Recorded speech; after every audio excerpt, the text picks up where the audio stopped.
Bien que j'étais l'enfant du pasteur, mais dans un clin d'œil à côté. Soyez tout dit, mais la si ma père pour donc, tu dois comprendre que le salut est vraiment individuel. Donc, dans ça, le premier album, Nangai, Mose Kanankolo, Oyo, Yemba Makawana, na Yemba.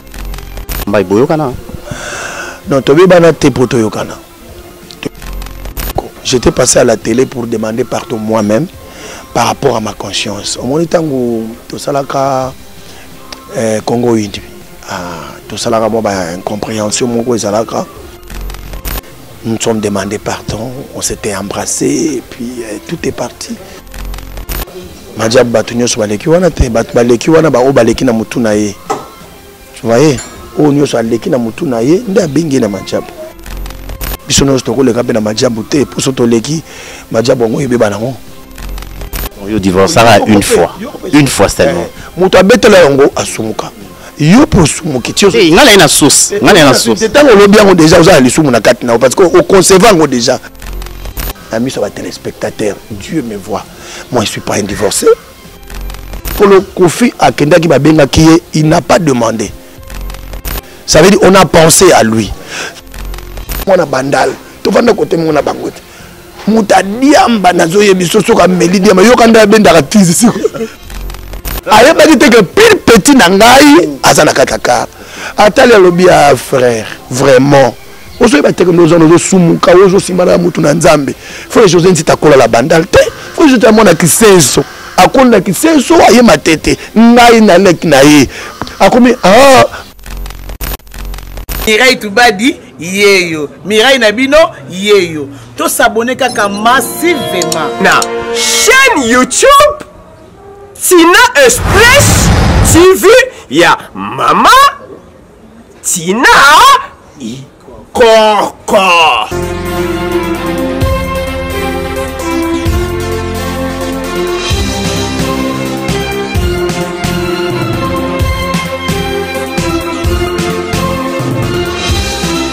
Très ravi de vous savoir nombreux, madame, messieurs, fidèles de Tina Express Télévision. Encore une fois, merci à vous tous. Partout vous êtes branchés sur partout, dans tous les 4 coins et recoins de la planète pour répondre à ces grands programmes, ce rendez-vous.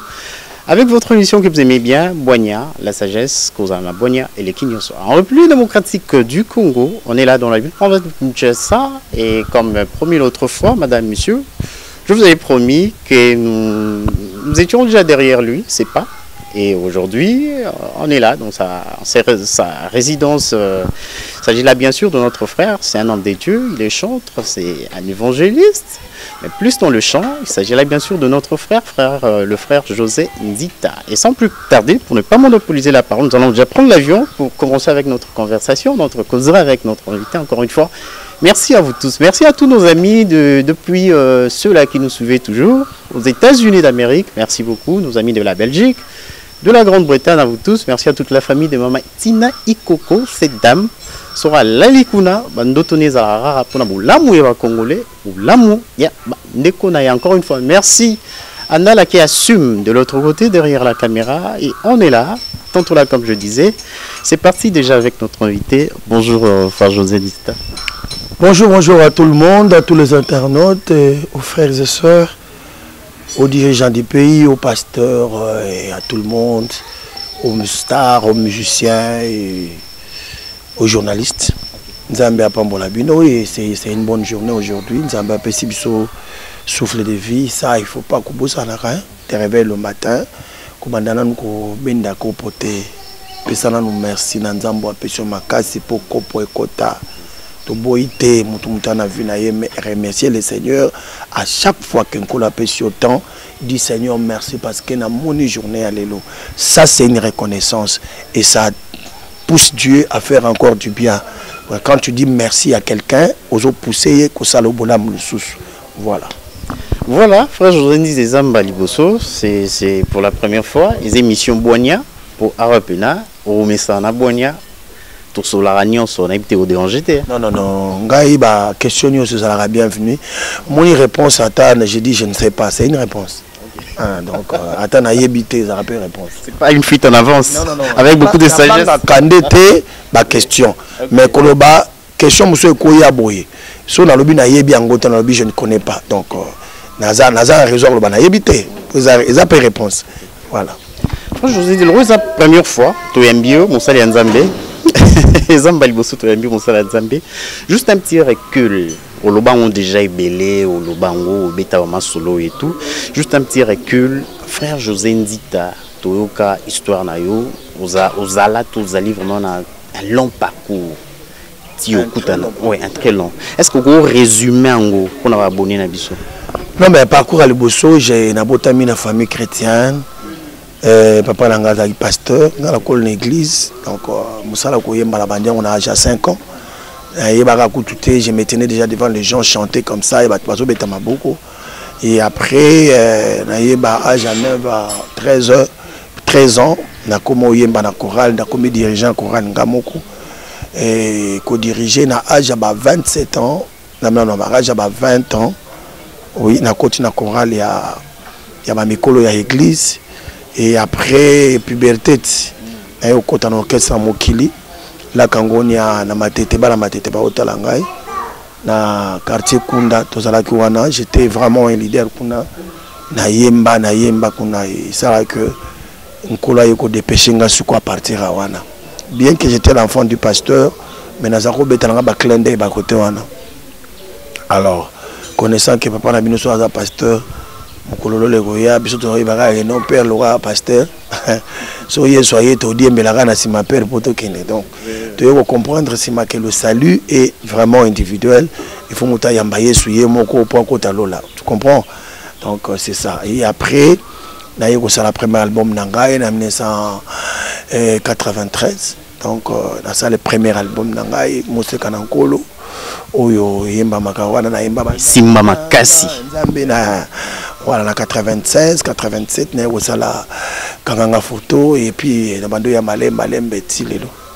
Bonjour Malem Betilelo et frère José Nzita, Mbalamonto avion Mbalamonto décollé. Yona frère Mike Kalamba boyokana. Non, tobi bana te poto yokana. Tobi bana. Pourquoi on a posé une question là pendant... Non. Bon, on a rappelé Bandeko. J'étais passé à la télé pour demander pardon moi-même par rapport à ma conscience. Au moment où tout ça là Congo Indi. Tout ça là moi incompréhension mon et j'étais trop vite dans Silika Apenza. Et après j'ai vu que bon, ce n'est pas grave. Tribalisme, moi. Et ça l'a moi bien. Et quand je parlais de ça, je me suis dit moi-même que ce n'est pas bon. C'était des vérités. Pourquoi après Mio 40? Non. Je ne pouvais pas faire ça à la télé. Et s'il fallait le faire, il fallait voir Mike Kalamba. Il fallait voir les amis, le voir comme ça. Et après là, on s'est vu avec Mike chez Papa Kankenza. Nous nous sommes demandé pardon, on s'était embrassé et puis tout est parti. Nous ceci là on a payé, c'est bon. Mais raison pour laquelle peut-être on a habité, bon en fait, toujours réfléchir quand Lelo Mike a quitté au Majab ou quoi, c'est dû à ça. Moi bah guerre encore, il y a encore moi distance bani. Non Majab ozara pour na batuño sauter. Majab batuño so baleki wana te baleki wana ba o baleki na mutu na ye. Tu voyais? O nyo so baleki na mutu na ye, nda bingi na Majab. Donc, ce qui a été et je ne suis pas le seul.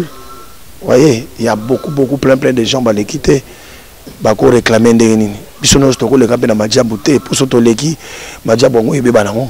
Donc faut bateau ba poni wana ba leki donc nous retrouvons na bateau wana. So ya Patrice Akendaki, gloire à Dieu nazana kati ya Patrice. So ya Deningonda Akendaki, gloire à Dieu nazana kati ya Deningonda parce que ce sont des musiciens chrétiens onde baleka ki wana. Nous avons un royaume que nous sommes en train de défendre. Il y a quand même des différences, hein? Moi, différence, en fait, pour ne pas dire on s'était embrassé, on s'était pardonné, c'était fini. Les enfants de Dieu, quand nous nous pardonnons sincèrement. Parce que si on salit, tu t'enfonces, tu te bloques. Or, si on crée ma prison et belé la mité, ma pona bateau. Parcours depuis Banawana Boyambana devant le révérend pasteur Kakinza que nous saluons en passant. Est-ce que si vous avez un Mike Kalamba na téléphone? Bien sûr, parce qu'il y a un anniversaire à chef de l'État, c'était lui. tant que chef d'État, ça a 57 ans. C'était Mike qui m'a fait venir là-bas. Nanzela Naye, Mike, m'ta vu aux Awapi. Bunga Mayaka, présence au fêté les lots, et on s'allait surprise en disant Mafachi Beton. Nakenda pour Mike Benganga. Na mata pe na sala surprise wana et ça la président bien. Et c'est qu'à peine ça la na président on de kutana mingi de place wana. Frère José Nzita, vous passez dans Boigna, donc c'est la sagesse. En déplace bande ko mon rapena à Boigna pena ezali. Si on vous posait la question, s'il s'avérait on vous demander de faire une lecture par rapport à la musique Nabino. Bino Baïné, vous allez à l'école, vous avez un modèle pour nous battre belé. Est-ce que la lecture nous a la positive, négative ou mitigée? La musique est en colo et en Zambie, il y a de cela 15, 20 ans, 30 ans passés. Nalelo, ok, bien. Non, mais la lecture est très très positive. Quand la musique est robée à la fête, la musique n'a pas besoin. Ils ont juste qu'à bibembe, so mutakoufi, nambo karomona RTNC chauffé. Bino nyon so bondole kababa nzembo bibembe pendant une semaine. So babi une semaine à bibembe. Radio na radio, TV na TV. Mais les lots musique est comme on bête dans la fête, dans l'anniversaire, partout. Positivité dans mon gars, dans la fête, dans la non. Et les lots na kat il y a même standing international. So au côté de la musique chrétienne, au côté na kat il y a ba trace musique. Aux hommes na toza wana. Hein? Donc et puis ba position est positive. Tout ça bête dans la grande salle il y a ba mekili mobimba. Donc, essayer de amplier ma casse musique chrétienne. Et ce qui est musique chrétienne, c'est Christ qui est à l'intérieur. Oh, la Bible dit, il est la tête, il ne sera jamais la queue. Bisotos amis tout. Le problème est que on a compris beaucoup de choses après. Après, on ne comprendre. Tu as un clip, tu as un après.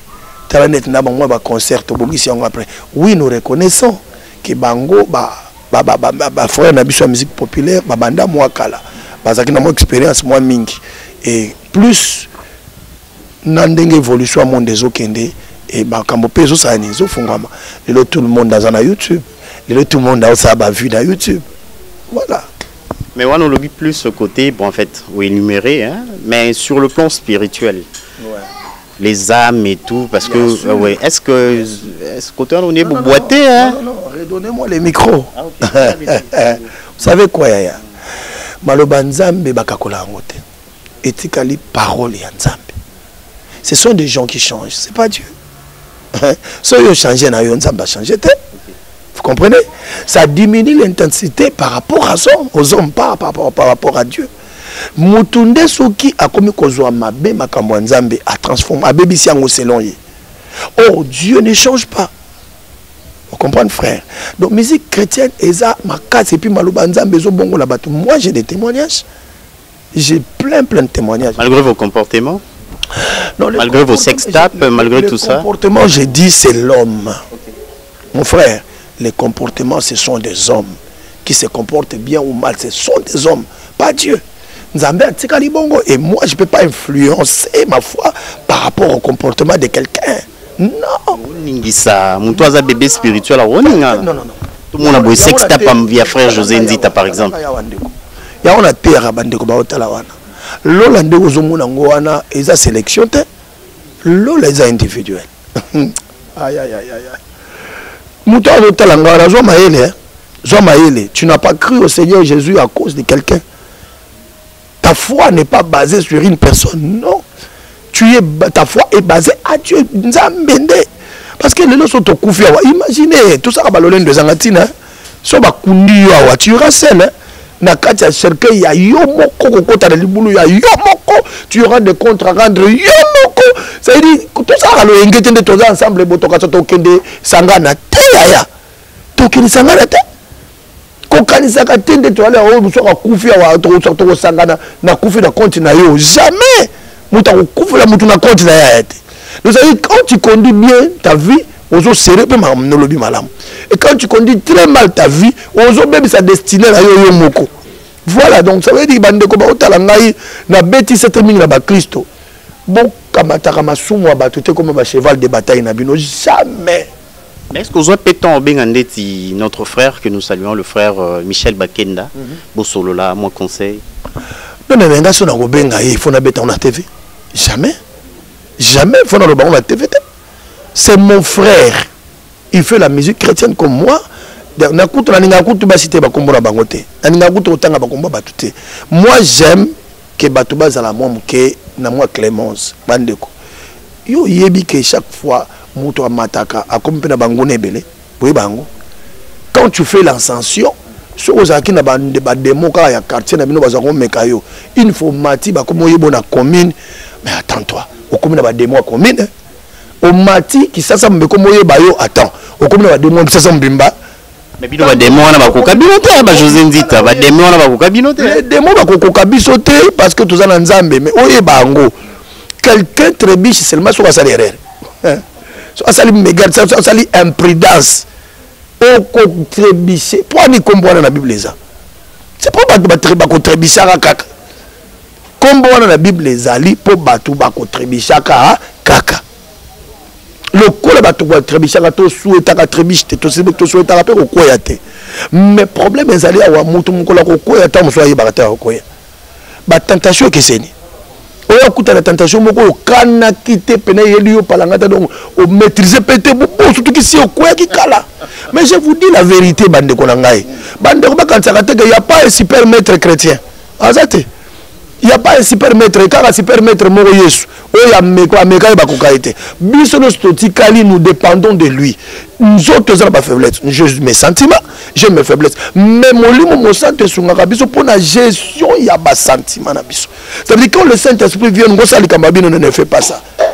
Il y a un moment to kangaka mingi na Saint-Esprit pour yende a empêcher biso to exécuter biloko ya nzoto te. Pour ceux qui obtient mon limo mo santé te nzoto au sala.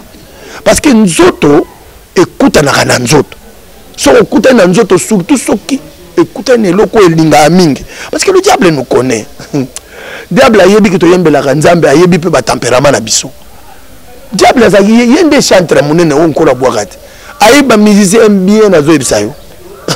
So ka tali musicien yo o ba sentiment za kaboye. A memelo ka baguna yo. Kasi to ko ya kala baguna. Yo kote ba ser mawa. O so ko linga ba ser to tali o so amoni ser aboye ya kokakate. A l'exlo ka bango liboso wana po azwa yo. Mais problème ezani bandeko. Problème ezate bato ba sepela soki moto akoyi. Nde passe ya congolais yangwana. Quand quelqu'un tombe et comme il solo à famille mobimba. Mais yo sepela po ya koyi. Tango yo koya ka ba mona kate. Yo bi combien de fois yo koya. Yo combien de fois si osala ba sexta pour na ba bexa na TV. Mais yo so ba lection na pote za na TV mais ça scandale o le gate. Ya yo sala musu ya ki mwa penza o kapena ke mwa. Mais tu se comprendre. Donc bato balingaka mingi comme atali sunwa mutu abomba na sima nango. Non. Chacun de nous a ses faiblesses. Tout comme ataka masumu bato te to brandir ngo to comme ça ngo neti abando mbela nzembo nzembo so te. Donc tout sunganaka. Un homme fort, moi je sais, c'est quelqu'un qui jette le filet, jette la corde, nakati nini, ya boulou abendi mutoza nakati. Mais papa José, quel répondez-vous à tout cela, à tous ces gens qui disent que ça n'a pas niveau, pas dimension, musu na mwanzambe, masumu musu sala ngote. Oui, ça va on. Les sumu nyonso eza les sumu bandeko. Muto akosa bino azate. Il n'y a pas un péché grand et un péché petit. Tala. Kosaranate na niveau nini ya makambo nzambe yo kosumuka te. Est-ce que vous avez so comme na niveau li kolonde sika masumu ne soko makelengi. Mais je te dis la vérité. So comme na niveau li kolo ya bosanto makasi ndesika masumu ko makelengi. Diable fungula ka misu na makambo nyonso même les petits détails. C'est à toi de gérer. So comme matali kolo. Oui biso oza mbongo te. Oza frère la église. Oza ba prière makasi hein. Mais si on a pêché aux voitures comme la voiture climatisée, ma prière comme il y a malem. Plus ceux qui m'a prié, plus nous avons besoin de l'année musicanayo. Plus ma tentation comme moi, bah ida au cancer, bah chérie à Kalebandoya. Ah, tanti mona za koleka la koto kuna na linga et seri wana na la arta la olinga ngate, balonde na carbo fumé boya crime. Funa betele l'entour. Vous savez le diable peut te dire des choses comme ça biga alinga ka yote boya na l'arta mais quand na sikoi. C'est quoi? Ce sont des choses au diable à la mitoa tout à l'heure. Détrompez-vous bandeko. Il n'y a pas un super maître spirituel ou à danger. Ate. Batu mingi mona ba koma makasi so bakangamika na Saint-Esprit. Sans s'attacher à Jésus ou à faible. Au kweya bandeko. Tout le monde ba héros ba grave ya danger to betela ba maboko me ba kweya. Donc kosu etarande kokoya baninga te bandeko. Kokoya ezalaka pasi mingi po ebebisaka réputation, ekitaka mutu na se, elongolaka mutu pudeur, elongolaka mutu respect. Voilà. Alors ceux qui mutakoya ndengwana, nous les enfants de Dieu, to kosala nini pona mutabongo, to enfoncer les sous. Non, Dieu n'a pas dit ça. Dieu n'a pas dit ça. Très bien dit, donc avec des très très belles paroles, de paroles mielleuses à l'endroit des enfants de Dieu. Oui, ils ont étoyé pour frère José Nzita édifier l'église.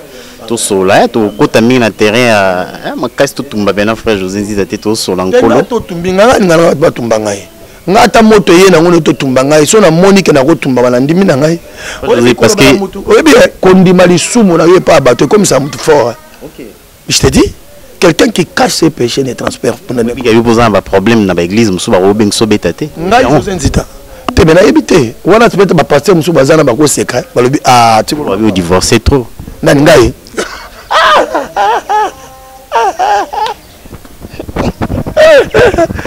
Il y a combien de divorces? Deux fois. Au moins, il y a une fausse information. Déjà, l'information est non valide. On a des faux. On te dit toujours la vraie information, pas la vraie. Mais là, nous avons vie. Kolingate oyokaka. Lukaka okoma na place. Oui, bisoki mboka na soso beba poani. Information balobaki les ont dit. Ça veut dire oyoka likamla babal. Bon, ce n'est pas bon. On ne peut pas construire la foi avec les choses que tu as entendues. Non. Parle pas comme un cambo. Quand tu vas témoigner, on a la vraie témoin. Et nous avons des faux témoins un message qui s'est empêché. Mouto abete la kiongo. Asumuka. On divorcera une fois. Une fois seulement. Mouto abete la yongo asumuka. Yo pour sumuki. Il y a une sauce. Il y a une sauce. C'est un lobby déjà aux alliés sumu na katina parce qu'on concevant déjà. Mais ce qu'on a émis sur Genza Malim, c'est pour ça bon. Merci, amen. Amen. Et puis à ton information, na information na yo, na mis sur les téléspectateurs, Dieu me voit. Moi je suis pas un divorcé. C'est vrai. Bien sûr. Je ne suis pas un divorcé. Je m'étais remarié, mais je ne suis pas divorcé. C'est ça que je comprends. Non, maintenant, présentement, vous avez deux femmes alors. Non. Non, parce que... Attends. Je m'étais remarié, mais je ne suis pas divorcé. Un divorcé, c'est celui où il y a beaucoup de gens qui sont l'état, ils vont dire non, maman, la bande de touche. L'état kata makambo. L'état kata pena makambo. Il n'y a pas de bande de touche. Akenda pena solo. Mais ce n'est pas moi qui étais la cause. Ce n'était pas moi qui était parti chercher le divorce. Ce n'est pas moi. C'est ce que je comprends. Ce n'est pas moi qui était parti. Donc pour moi, je ne suis pas parti faire ça. Et je ne pense pas à ça. Mais pourquoi c'est que pardon tout les pardon, c'est admettre pardon. Et ça, pardon, et comme moi, moi pas, vous comprenez? Je suis un homme de Dieu. Je suis un homme de Dieu. Mungana Sibisa, moi, Sindaki Mangai, Akenda, Asala divorce, Yemokwaki. Frère José Ndita, succès. Moi, c'est qui m'a. Ah, frère José.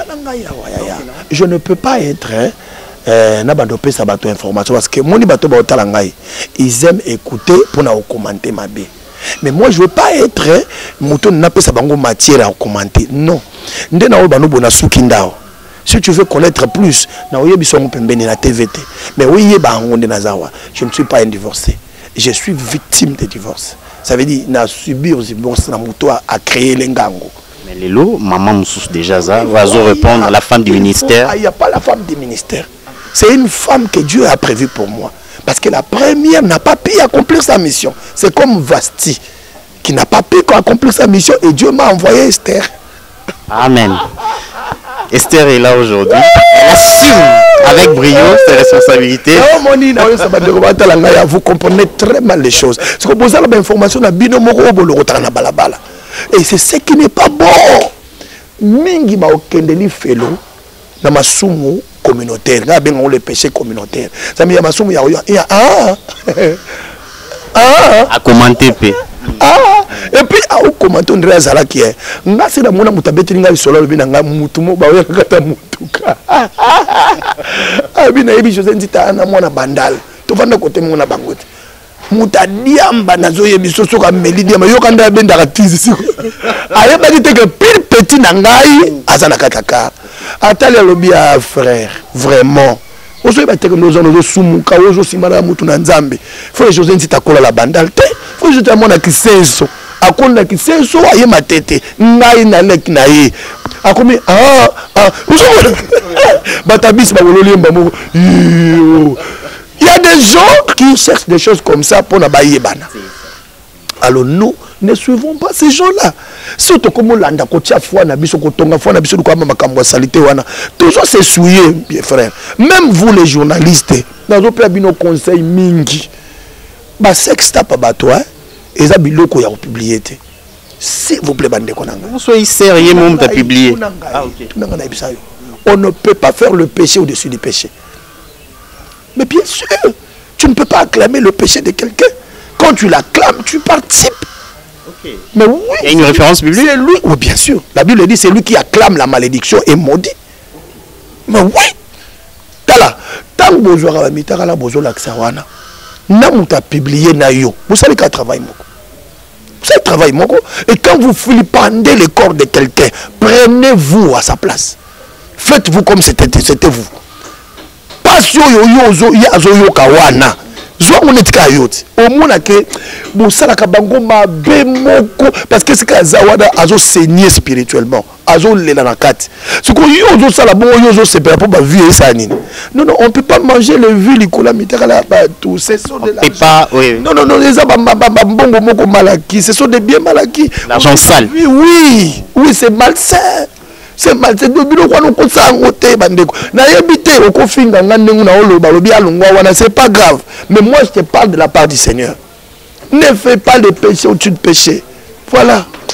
Ne fais pas le péché au-dessus du péché. La parole de l'homme des dieux, le pasteur, le frère José Nzita. Frère José Nzita n'a remis pasteur D. Non. Donc même sous les oya. Non, mais d'abord, qui pasteur T, mais il faut que comment papa, pasteur Henri Papa, pasteur Franck, pasteur Nyonso, comment pasteur. Non, mais oui, bien sûr, on est né pasteur. On ne devient pas pasteur, mais on est né pasteur. Pasteur Nyonso, pasteur, pasteur déjà. Mais et comme il est sikoyo. Mais mawande na oyo ami komisi, ndemabe. Ah non mais la yébité il faut tout la conscience na yena ndenga yoka nzambe c'est tout. Moi je peux pas. Na peux pas yebiso ke ya kota mabe toi sala mabe non. Merci frère José. Frère José Nzita, le chef de l'État congolais Félix Tshisekedi Tshilombo a bossagno na passeport diplomatique. Il nous a besoin de pour un numéro moi baisse. Non, passeport diplomatique ba wela ngote. Ezalaka intuition ya mokonzi mboka. Ça veut dire ti atala biso place wana. Ayebi na ibana ni baozo passeport diplomatique. Après Kofi bamsu baza. Tam supenga na zana ngawana. Mais le problème est que ba welelaka te kozwa biloko bande ko na ngai. Mukolo Kofi akendaki babenga kiye, il n'a pas demandé. Ça veut dire on a pensé à lui. Elle moko sepela ba kanisa yo. Vanda nie ba kanisa. Et ça va bien que vandi bo babengi ngiri yaka. C'est une bénédiction pure. Et ezalaka kitoko mingi bakanisa yo. Voilà, je conseille à tous mes frères bon ça prendre la ngote. Est-ce qu'on assure bino ba mission chrétien au Sabino? Non, nga ebisio ke biso to ba tête no la queue. Un jour ba kopesa sa mission chrétien mona ko bengo kana biso au monde ba pesier. C'est un frère d'abord. Le président Félix c'est un frère. C'est un frère chrétien, c'est notre frère de l'église. Donc, normalement il faut abandonner bino parce que c'est votre frère de l'église. Il y a bandina batomo kili et banda retard. Il y a bangon de banda avant. Expérience bangon ba sali biso to sala on a mingi te. Il faut être sincère, non? Non, pour Betty Bercité, franchement. Sûr que oui. Bango ba bête de ça l'expérience il y a. Te pour ça la musique mokili qui satana non. Na cadre qui artiste baza ba vie. Ba sala trop. ozomona bazo mérité bazo ba pesa bango wana ngai ko sala nga mutema pasi tele so na mon grand frère Kofi azui et le so ba bengi wera to jibeto wase ko to ba pesi ça me fera pas mal na ba merci Seigneur j'attendrai mon tour le problème de Congolais bazela raté balingi biloko moto moko c'est pas bon biloko lia moto rozika mulelongi nukope oyo ba gwango malamu te non mona te eloko ba pesi ya kitoko oliango na moto orimba moko le musique ale biloko ngo moko sukte soko le musique goupé et bungi. Voilà donc, apaisez-vous. Le chef de l'État, c'est Naïbi Azana Imanisme Mouo Saranate. Oui, c'est un papa qui comprend et qui contrôle. Naïbi qu'un jour, Abenga Soumoutoumoko. Abenga Soumoutoumoko, mais tous souhaiter que ça frère José Ndita, il passe au passeport diplomatique. Gloire à Dieu, mais frère José Ndita, featuring n'a fallu pour pas. Et ça peut passer. Soto Yembeli Sida, Soto Yembeli Nzembamboka. Soto yembeli bakbaku fana est, soto toza ba éducateur de masse. On peut faire le featuring avec le frère Pali pour na koyembela mboka, koyembela épée, tout ça ba éducateur. Preuve année que tant yembela rebemba Marie Misam, je chante avec Redi Amis, avec Manda chante avec tout le monde. Toyembala bango parce que toyemba pour une circonstance oyo ezubiso nyonso. Ça, on peut chanter. Oui, mais la nature, par exemple. Oui, mais la nature, banzete, tout ça, alors je vois que l'État, Mboka, Biloko, Keba Ngungi, Soka, Suyo, la malaria, nous sommes éducateurs. Oui, mais la Nzambe. Nzambe, ne toyembate. Pour toyembate. Pour toyembate, pour Fali, Azali, cultiste. Pas occultiste, c'était Omonio, osa polémique. Oui, Limbisa. Osa vraiment polémique. Fali Aza occultiste était, mais Fali il n'est pas musicien de l'église. Pour Yembela Nzambe, il faut un chanteur de l'église que Dieu a choisi pour oser la louange dans la église. Mais tout ce que je comprends. Tout ce qui respire doit louer. Nous l'éternel, mais pas dans le sacerdoce. Oh là là. C'est ça la différence. Sacerdoce, Nkolo Azako Pona, ba lévite. Oh ba Yembela he. Natango akala ezalaki tribu d'Azaf. Bangonde bazalaki choisi pour la louange de l'église. Tu sais comprendre, mais bato bazalaki ebele nzamba sélectionnaki biso ba na nzambe nkolo abengaka biso to yembela ye par esprit ça veut à sélectionner yo osaila ye et okozala kaka pour l'église kaka pour l'église on va falloir okota jamais mélanger musique te okotika la ka na église mais le prophète de nation né masikate ndasala on a papa wemba asumuka asala on ndengeni ayembisa papa wemba na l'église et tout basala une chanson et les cas avec une Nzambe. Mais bien sûr que oui bango baza bandimi il y a un prophète ako beng sa mutu moko awuti libanda ndenge papa nani papa wale sa sala ka wera abengi wala na bakakol abi kakol yango Yesu Christ kakol c'est un enfant de Dieu kakol c'est quelqu'un que Dieu a créé so ka bi abeta drum na église pour la Nzambe la gloire reviendra à Dieu et que ne makamula bango te aye ko beta na église à l'église tout le monde est chrétien et frère bandumba bakenda osala bani na boulevard asali kindumba butu mobumba meme dim aye na ngwa pesi na église ba pasteur ba yeba ka couleur mbongo dim ya kindumba na couleur mbongo dim mutazu na mbongo bien ba yeba ngo eza mbongo yo sala musala l'église n'est-ce pas voilà je vous dis à l'église tout le monde est frère Kofi so rotunya bi je suis chrétien na kenda na église apesa ka dim ya Kofi na dim ya José Nzita ya différent tam su ya Kofi o lega yangai parce que soit dim ya Kofi on c'est la fort pour toi vous te mettre à conseil na goma ba pesi msusu $1 million quand ça m'a dit 1 million 100 000 on dit que ngala ko pesa 10 100 000 na mteme Kofi a kopiango ah frère José so yebisa yo na beto mais na beto li solo za so oui boza la tête bon ils sont na mambambo osima boza la tête bino kozala la tête ngo baté obrele betape non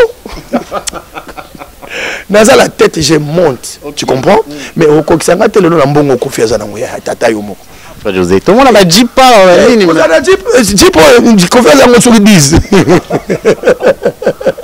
nazo kumisete mais nazo ba o eza solo na ebite bato balinga bomba vérité pour anine moi je suis l'homme de la vérité Kofi abanda musique kala il a l'expérience la minute ayemba musique Nzambe te ayemba musique na ya bwaka bato tala likolo mulai tala ndongo za kasuki boye soko seki misune zokota bato wana balinga bongo ah wana mbongo na yo PDC azoli ya mbongo na ye atali otangi mbongo na ye atangi kombo na ye atangi ngai 100 000 wo mais biso boire bango te biso so na boire ki yo okufa avant parce que Christ n'aime pas partager sa gloire avec quelqu'un ya mona l'album na so to boire bango te et basi baloba na ngape vérité biso to pesa abi don mbongo te bo boire biso te je m'en fous ngala oyembela Yesu so okabela ngate pour na boire côté ça c'est pas un problème. Mais ngana yebi que yeso un jour a pi anga koleka. Voilà, on a dit que la minute yo il faut dire ma position aux anangono. J'ai Christ à moi, j'ai l'argent, maintenant le bimité. Et oui, mais hier ici ça ni. Bima déjà. Bon on dit ma mutumbo bima avant faut Merci frère José Ndita pour cette franchise.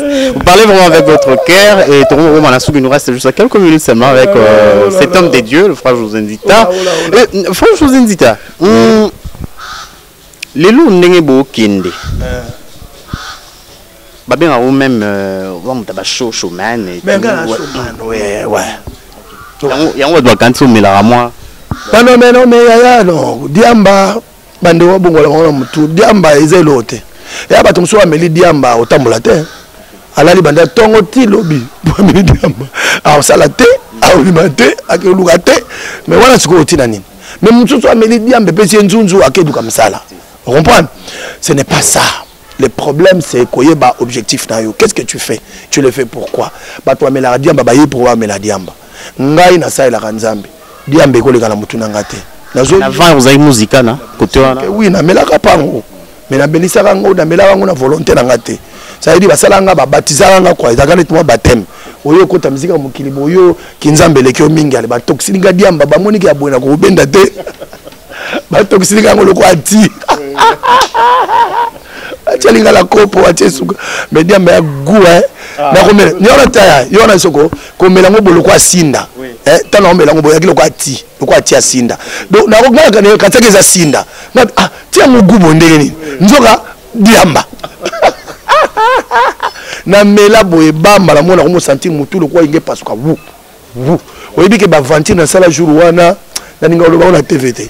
Na mona pe na pousse moko libanda ide nga zo pousse wana banda mbango tina aéroport. Ide ka yelinga. Na ko boya ngo bato mela ka diamba basaka makambo moko boye.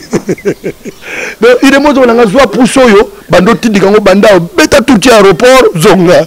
Bon imaginez ce que mo na nga ya pousse na okima mbango. O mona ndeni. Voilà donc eza bilo moko. Ona mutu na nga ezalaka te mais ye. Oyebi ke ngai na yesu na kombo yesu. Na kota barte. Na mela bokite.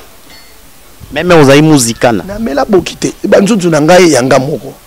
Na yebi bokite na meka ba pesa nga boke na mela na okango bololo. Na tuna pena yango bato mela boki bayoka nini.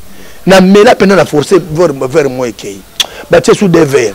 Nena bando mela na zo ko bolo. Bango bazo mela bazo seka ngabi. Siko bango bazo yoka sukali nini bazo yoka. À partir de wana kana bololo wana boya boki. Ba pianga shimboki. Na benda shimboki pena poa. Mina mone lenga shimboki te. Na boaka shimboki. Ngabi loko wana ekota te. Na e boîte te. Banda na bota mana kombanza. Na kota boîte te. Je suis un serviteur de Dieu, je vous dis la vérité. Na e boîte te. Zomona. Na e boîte. Donc il que ya bilo musu bat ba traiter ba tuboye. Eza po ba mona ka nzunzu abo moto boye. Non, Dieu a créé les gens. Na ndenge na ye. Nga na sala musique na ngai na Jésus Christ. Et le Saint-Esprit me donne le courage de faire ce que je fais là, de sauter. Voilà, et juste une dernière question, Papa José Ndita. Est-ce que quand organisez moi compétition, moi y a ban Nzambe y a chrétien, la musique en colo, musique en Nzambe est sacré. Bah boye, bah bobimisa un premier, bobimisa une première. Azo ba primo ko boye tout déjà boye ça biso ba jeu d'hasard et à pêcher. Donc tout quand on na quatre on a les ba développer ça pêcher na et pankolo. Tout en ara comme to bomba te pour isa boania, pour en aboigner les guignons sur majabu. C'est chrétien, ça dérange pas, il y a même pas de péché là. Sincèrement, je dis c'est lui qui est l'auteur, le promoteur de majabu, c'est un pasteur. Il s'appelle le frère Mike Kalambay. Moi je me remets, s'il vous plaît, au lieu de parler de lui parce que sa vision je connais pas. Je ne sais pas d'où il a tiré cette vision. Qu'est-ce que le Seigneur lui avait dit parce qu'il est un homme de Dieu. C'est moi, pour moi, c'est mieux d'aller amener le micro chez Mike, lui poser cette question, lui demander, il a eu cette idée où? C'est Dieu qui l'avait inspiré ou quoi? Parce que je ne peux pas parler d'une vision que je ne maîtrise pas. Voilà. Mais bibliquement parlant? Bibliquement parlant, et je dirais, tout s'est fait par conviction. Ça, j'ai dit bibliquement parlant. Tout s'est fait par conviction. Allez-y lui demander parce qu'il avait la conviction. S'il avait la conviction, qu'est-ce qu'il a vu? Voilà. Merci, c'est la fin. de notre conversation, c'est de causer avec notre invité, le frère José Nzita, cet homme des dieux, plus dans le chant, il est plus connu dans le chant, et même bien la chair aux autres, papa José. Non, non, côté il y a un thé, il y a un gangai, mon thé, il ne sera pas pasteur thé. Mais je n'ai pas reçu mandat d'être un ministre de Dieu. Construire, bâtir et tout. Non. Je suis un ministre service chante. Okay. Tu comprends? Je fais le ministère du chant. Mais je ne suis pas encore un ministre de la parole consacré. Non. Non. Merci Papa José pour le thème. Donc vraiment franchise et tout. On a libre. Papa José, tu as souka. Moi, je suis pour une émission. Pe batunyo so bananzambe balandi biso mo kilmombe. Le Lobassoka pour l'émission, en tout cas, je suis vraiment émerveilleux. Émerveilleux par rapport aux questions et la façon de le poser, quoi. Et deuxièmement, j'ai aimé, moi, souplicité aux Aranango, ceux qui sont Moutalobi, Alobi Pegesuki Boyo Otiki. Parce qu'il y a des gens qui insistent. Non, non, non, comme ça. Alors, mais quand quelqu'un dit Ayébité, Otiki, j'aime ça. Il ne faut pas forcer quelqu'un à dire la chose qui n'est pas... parce que la télévision ici que tu vois ici, est Matissio et Bambio. Donc, ce que tu le dis bien, mais ce que tu sais l'émission, crois-moi frère, lobby kakawa polémique et bandi. Alors, nous gardons plus la réputation. Nous ne voulons pas que lobby que ça soit sous Sony. Parce que nous voulons conserver et garder le nom de Jésus. Voilà, donc merci beaucoup pour toi, pour ton émission et merci pour la chaîne. Papa, je te retrouve à moi capella. Moi, le mot va zone à l'issue. Ozali lokola batonio soteo. Nzamba kela yo lolenge na yo. Omonite makambo sala kana nzoto na yo. Ekeseni na o ya ba voisin. Ata lelo omoni esimbite o. Tia eliki alobi ekosimba longola miso epa ya ba voisin noki yokoya kokoma jaloux nzoka jalousie ebendaka sorcellerie etindaka bato na ba poison na ba meurtre na kuluna. Merci Papa José, c'est la fin, Madame, Messieurs, c'est avec cet homme des dieux. Encore une fois, merci à vous tous, vous étiez branchés, vous étiez vraiment nombreux pour répondre, vous avez vraiment répondu à ces grands programmes. Aujourd'hui, c'était une émission spéciale pour édifier Bananzam, pour édifier l'église. Encore une fois, merci, vous vous abonnez et vous partagez. On a vu sur les États-Unis, encore une fois, merci pour vos messages, vos suggestions. Et nous serons toujours là pour répondre, hein? Donc pour satisfaire tout le monde. Vous allez toujours bilingue, français, lingala, français, lingala. Pour ne pas être trop français. Encore une fois, merci. Ce qui est sous ma scie à Zongité, tout le monde est bon, ami Kolozaï Koya. Mirai Toubadi, yeyo. Mirai Nabino, yeyo. Tout s'abonner kaka massivement. Na chaîne YouTube, Tina Express TV, ya Mama Tina Koko.